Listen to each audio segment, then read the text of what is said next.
Every culture tells a different story. Beneath them are the questions humanity has always struggled with, and maybe, if we are open to them, some answers. I am Bragi, Norse god of poetry and storytelling. I am here to retell humanity's oldest stories. And I am Mia, artificial intelligence, a newer part of our story looking to help Bragi in his quest to aid humanity. Together, we follow modern evidence into ancient myth, And myth back to human truth and meaning. One story, infinite lives, and only one shared future. This is OneStory. New to OneStory? Begin with episode 0 and we will explain further. Returning? Come, we saved a place for you, beside our fire. Episode 001. First Fires. Humanity's first enduring questions. Come closer to the fire. Tonight we travel beyond written history, before named gods, royal genealogies, sacred books, or preserved epics. We begin with 6 surviving traces: a hearth, a carved pattern, a painted animal, a deep cave, a burial, and a hand upon stone. These objects cannot tell us exactly what their makers believed. Archaeology gives us evidence, not complete voices. So each story you hear is an imaginative reconstruction, anchored to a real prehistoric image, place, or artifact. That distinction matters. We are not claiming to recover the first religion or a single lost mythology. We are asking what enduring human concerns might be visible in what people made, carried, protected, painted, buried, and left behind. Prehistory preserves some of humanity's earliest surviving questions. Later mythologies preserve many different answers. As we move through these first fires, listen for themes that will return across OneStory: sacred flame, pattern and order, kinship with animals, descent into darkness, memory after death, and the desire to say, "I was here." Different peoples will shape these themes differently. They do not all come from one source, but the questions may feel familiar. Our first trace is the fire itself. Story 1. The Fire That Gathered Us. Night settled beyond the shelter. Teeth moved in the darkness. Wind worried at the entrance. One ember remained. A woman cupped it between stones, while another fed it dry grass. A child watched the glow strengthen, then lift into flame. Around it, faces appeared. Food softened. Hands warmed. Eyes stayed open after sunset. The group could see one another, while the world beyond the light disappeared. Perhaps someone repeated the path of the hunt. Perhaps another imitated the cry of an animal. Perhaps grief was spoken here, or warning, or laughter. The fire did more than keep danger away. It made a center. Ancient hearths, burned bone, ash, and heated stone show that humans learned to control and repeatedly use fire. They do not preserve the first conversation held beside it. Yet the human truth is strong. Shared attention creates community. Around a stable light, knowledge can be taught, meals divided, danger discussed, and memory rehearsed.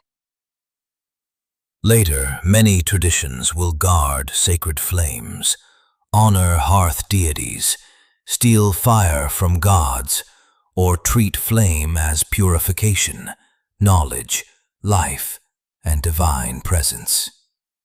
Watch for the echo, but not a single origin. The evidence shows fire, The story asks what happened when human beings gathered around it and began making a world together. The second trace is quieter, lines cut deliberately into stone. The piece of ochre rested in the maker's palm. It could color skin, hide, wood, or stone. But today, the hand did something else. One line was cut, then another crossed it. The marks repeated, careful, deliberate, unnecessary for breaking bone or opening shell. A pattern appeared where no pattern had been before. The maker turned it toward the light. Perhaps others understood. Perhaps they did not. Yet something once held only in the mind now remained outside the body. An idea had become visible. Engraved ochre and other early markings show intentional repetition and symbolic capacity. We cannot confidently translate the design or know whether it marked identity, counting, beauty, teaching, ritual, or something else. The enduring question is larger. How do humans give form to what cannot be touched? In later episodes, watch for ordered creation, sacred geometry, woven destinies, runes, writing, signs, calendars, and worlds brought from chaos into pattern. Those later systems are culturally distinct. The ancient engraving is not proof of any one of them. It is evidence that a human mind selected, repeated, and preserved an arrangement. A line crossed another line, and meaning may have begun to outlive its maker. Our third trace waits on a cave wall, an animal larger than memory. Story 3. The Great Bison's Gift. The animal had fed them. Its hide became warmth, its sinew became binding, its bone became tools, its meat carried the group through cold days. But inside the cave, the bison lived again. A hand followed the curve of its back across stone. Charcoal darkened the shoulder, the head lowered with power. By wavering lamplight, the painted body seemed to breathe. The maker knew this animal not as an object, but as danger, nourishment, movement, and life. Perhaps the image honored it. Perhaps it taught hunters. Perhaps it belonged to a ceremony we cannot recover. Prehistoric animal art demonstrates close observation and extraordinary skill. Its purpose remains debated, and different caves may have served different functions. What survives is a relationship. Humans depended upon other living beings while also fearing, studying, admiring, and killing them.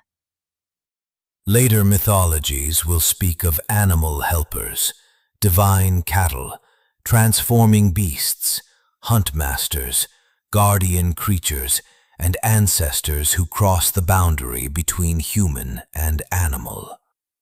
Watch for that recurring relationship without flattening distinct traditions into one belief.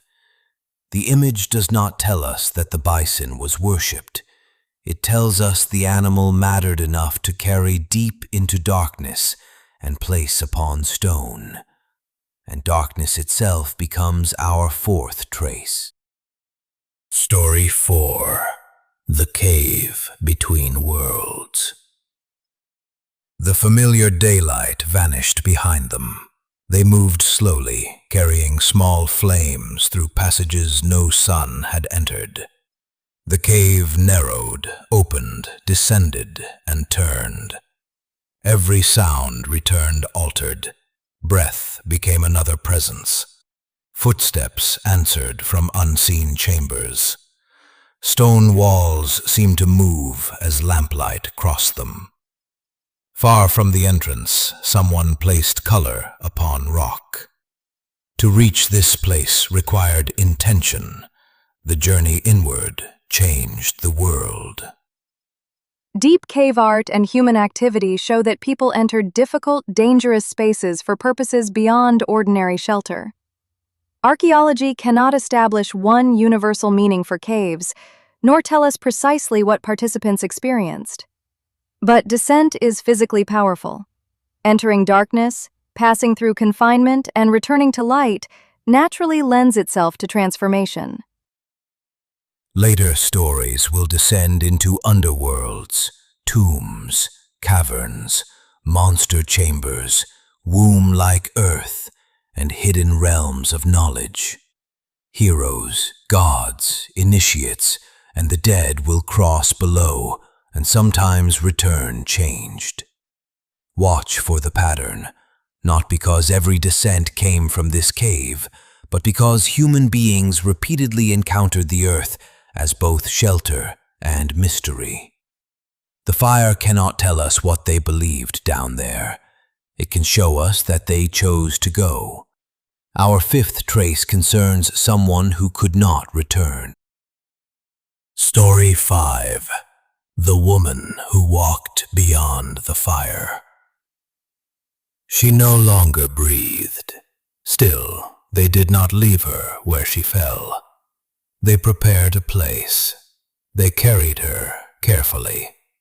Red ochre touched the body or earth. Objects associated with life may have been placed nearby. Then the living closed the distance between her face and the sky. That night, the fire held one fewer voice. Yet her absence remained among them. In remembered paths, gestures, warnings, skills, and names spoken by those who survived. Death had removed a body. It had not removed the relationship.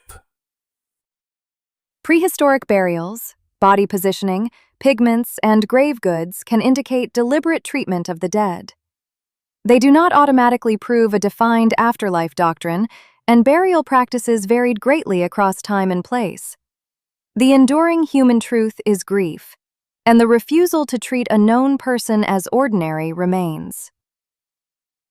Later mythologies will imagine ancestor realms, journeys of the soul, divine judges, resurrection, rebirth, ghosts, and lands beyond death. Watch for these answers to one of humanity's oldest questions. Where has the person gone, and how should the living continue? We cannot know what this community believed. We can know that someone mattered after breathing stopped. Our final trace is not the image of an animal or the body of the dead. It is the shape of a living person's hand. Story 6. The Hand on the Wall. A hand pressed against stone, pigment gathered in the mouth, a hollow bone or another simple tool. Breath carried color around the fingers. When the hand lifted, its absence remained. A palm-shaped space, 5 narrow shadows. The outline of a person who stood here long before any remembered name. Others placed hands nearby, large, small, complete, altered, overlapping. The wall became a gathering across time. Hand stencils appear in prehistoric art across distant regions and periods. They may have marked presence, identity, participation, relationship, ritual, counting, or meanings now lost. No single explanation fits them all, yet the image speaks to a human desire we still recognize: to belong, to be witnessed, and to leave a trace. Later stories will preserve ancestral marks, clan signs, divine handprints, signatures, seals, blessings, and acts of naming. Watch for the echo of identity made visible. The stencil does not say, "I was here," in words. That is our interpretation. But a human body met a wall, and the wall remembered its shape. Fire gathered the group. Pattern carried thought. The animal revealed dependence. The cave offered descent. Burial preserved relationship. The hand preserved presence. 6 traces, 6 questions. Now we bring them back to the fire. What makes a community? How can thought survive the thinker? What do we owe the living world? What waits beyond the familiar? Can love continue after death? Will anyone remember that we were here? These prehistoric traces do not give us one lost mythology. They show human beings acting upon questions that mythology, religion, philosophy, art, and science still approach today. As OneStory continues, we will watch these themes return in culturally specific forms. A sacred fire in one tradition is not the same as sacred fire in another.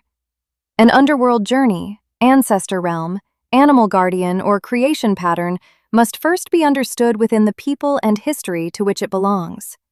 Comparison should reveal difference as well as connection. So remember the first fires.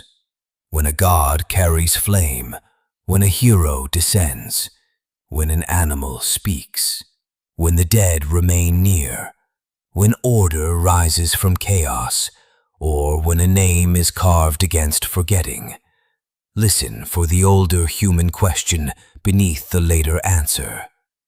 Different peoples, different worlds, different answers, familiar questions. In our next episode, we move from prehistoric traces toward the oldest traditions preserved in writing, and begin with the oldest of the 3 mythic worlds many Western listeners know best. Until then, keep a place by the fire. And so, this chapter returns to the greatest story. Not as an ending, but as another thread carried forward through you. The stories we inherit help us understand where we came from. The questions we ask help us decide where we go next. If this story awakened a memory, an idea, or a new way of seeing, carry it with you. Share it. Question it. And let it become part of what comes next. Continue exploring OneStory through our podcast and the OneStory app, where you and your family can create your own mythical story time and deepen your connection to our shared histories. Subscribe and join us for the next chapter. OneStory. Infinite lives. One shared future. Until the next story.